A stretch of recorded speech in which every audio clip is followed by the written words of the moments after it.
South Korea's political stage plunged deeper into turmoil on Thursday as the opposition filed a bold impeachment motion against acting President Han Deok-soo, accusing him of derailing the nation's judicial process and conspiring in a failed bid for Han, who also serves as the country's prime minister, stepped into the presidential role after President Yoon Seok-yul was impeached on December 14 over his controversial attempt to invoke martial law earlier this month. However, Han's refusal to appoint key constitutional court justices, critical to deciding Yoon's political fate, has triggered a fierce backlash.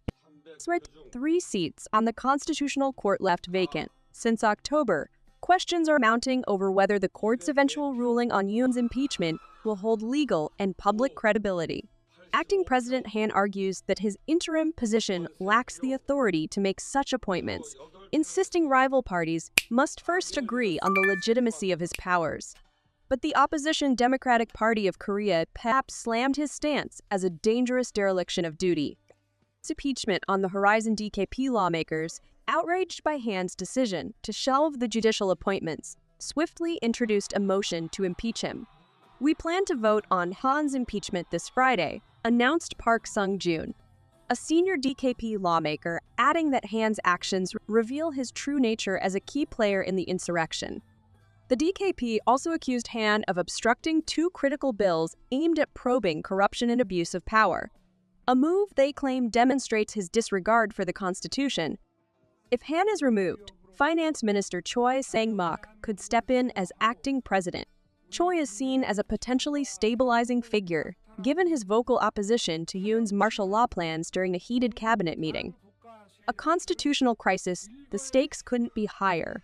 The Constitutional Court currently operates with just 6 of its 9 justices, leaving it vulnerable to a single dissenting vote, a scenario that could reinstate Yoon and reignite public outrage.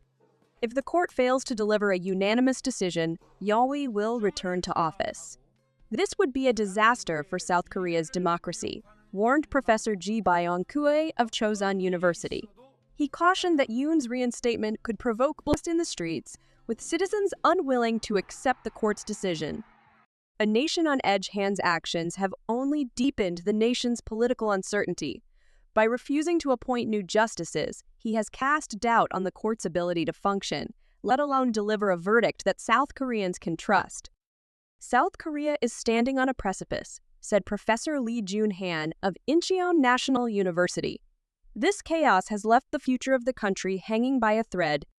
Seen with the DKP's impeachment vote against Han looming, and the Constitutional Court's decision on Yoon's presidency still months away, South Korea's political crisis shows no signs of abating. As the nation holds its breath, the battle for the soul of its democracy rages on.